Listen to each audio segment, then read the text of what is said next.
Friend, আমি চলে এসেছি নতুন রেসিপি নিয়ে। তো আজকে বানাচ্ছি মেথি শাকের চচ্চড়ি। তো মেথি শাকের চচ্চড়ি আমি কী করে বানাই আজকে রেসিপিটা আমি শেয়ার করছি। আপনারা দেখতে থাকুন, সাথে থাকুন, লাইক করবেন, সাবস্ক্রাইব করবেন। তো এটা আমি আলাদা করে মশলা দেখাচ্ছি না, একসাথে এরকমই বানিয়ে বানিয়ে আপনাকে দেখাবো। কেন কি আমি অন্য অন্য কাজও করি, তো ওই কাজগুলো আমার ভিডিও বানানোর জন্যে আমার হয় না। তো ওই জন্য আমি ভিডিওটা বানাতে থাকবো আর কাজগুলো করতে থাকবো। তো চলুন আরম্ভ করি আমি বানানোটা। তা আপনারা দেখতে থাকবেন, সাথে থাকবেন। তো এই যে কড়াটা বসিয়ে দিয়েছি আর কড়াটা গরম হচ্ছে। তো একটু গরম হোক এটা। এই কড়াটা এই জন্যই রান্না করি কি এই কড়াটা খুব সুন্দর কড়া আর পাতলা আছে বলে তাড়াতাড়ি আমার রান্নাগুলো হয়ে যায়। তো এরকম কড়া থাকলে খুবই ভালো হয়, আপনাদেরও কি রান্না তাড়াতাড়ি করে করা হয়ে যায়। তো এবার গরম হয়ে গেছে, এবার আমি তেলটা দেব। তো শাক বানাচ্ছি, শাকটা বানাতে গেলে তেলটা একটু কমই দিতে হয়। তো অল্প করে তেল দেবো, কেন একটা চচ্চড়ি বলে। তো এই যে তেলটা দিলাম, তেলটা একটু গরম হয়ে যাক। তো এই যে তেলটা গরম হয়ে গেছে, এবার একটা শুকনো লঙ্কা, তো শুকনো লঙ্কাটা একটু ভেঙে নিয়েছি, ভেঙে দিয়ে তো একটু গরম হয়ে যাক। দেখুন কালারগুলো চেঞ্জ হয়ে গেছে। তো এবার পাঁচফোড়ন দেবো। তো পাঁচফোড়নটা 1 চামচের মতন দেবে। তার সাথে আমি বেগুন আর আলুটা দেব।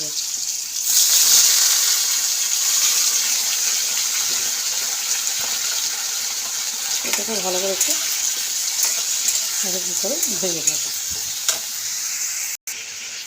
ভাজা ভাজা হয়ে গেছে। তো বেশি বললাম আপনাদেরকে, বেশি ভাজতে হবে না, হালকা করে ভাজতে হবে। এটা ভাজা ভাজা হয়েই গেছে। তো এবার এর মধ্যে নুন, তো নুনটা আপনি আপনার অনুযায়ী দেবেন। তার সাথে হলুদ, তো হলুদটা আমি 1.5 চামচের মতন দিলাম। তো এটা এবার এরকম করে রেখে দেবো। এবার শাকটা দেবো। তো এই যে শাকটা দেবো, তো এটা ধুয়ে কেটে রেখেছিলাম মেথি শাকটা, তো এটা আমি দিয়ে দিলাম। এটা এরকমই 10 মিনিটের মধ্যে এটা হবে। তো এই যে চচ্চড়িটা বসিয়েছিলাম, তো এবারে আমি একটু দেখবো। তো 10 মিনিট 5 মিনিট হয়ে গেছে। তো 5 মিনিটের মধ্যে দেখিনি। তো এই যে এরকম করে একটু উলটপাট করে দেখে নেব। তো দেখিনি আলুটা হয়েছে নাকি। তো এই যে আলুটা অনেকটা গলে গেছে। তো এইবারে আমি কাঁচা লঙ্কা দেবো। তো এই যে 2টো কাঁচা লঙ্কা দিয়ে দিলাম। এবার ভালো করে এটাকে মিলিয়ে দেবো। তো মিলিয়ে দেবো মানে কি, এরকম করে আলুগুলোকে একটু থেতো করে দেবো। এই যে এরকম করে। তো অনেকটা থেতো হয়ে গেছে, এই যে দেখতে পাচ্ছেন অনেকটা ভেঙে গেছে। তো দেখতে পাচ্ছেন এগুলো, এই যে এরকম করে এটাকে চালিয়ে নেবেন। তো আর একটু হবে, এই যে জল জল আছে, এই যে দেখতে পাচ্ছেন অনেকটা জল আছে। তো এই জলটা থাকবে না, একটু এটা জলটা শুকিয়ে যাক।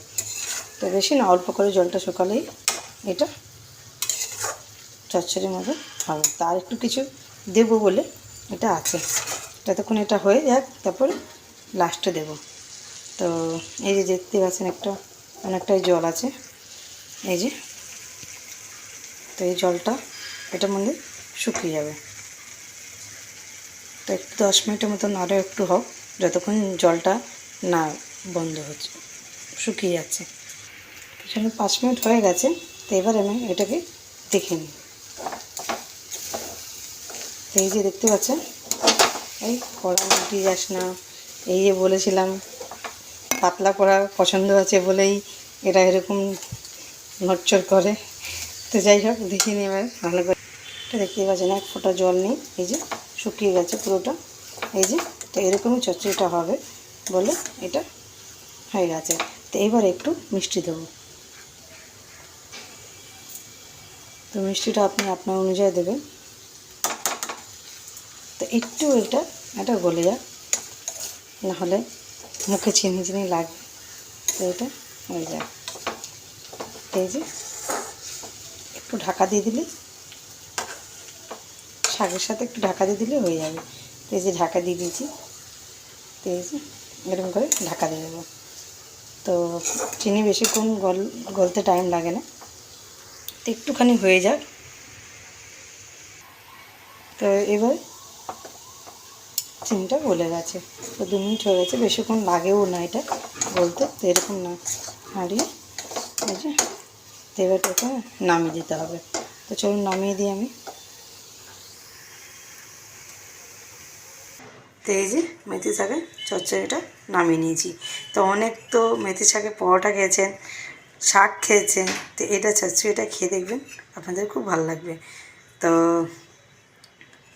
চলুন, টাটা, বাই বাই, আবার দেখা হবে নতুন রেসিপি নিয়ে।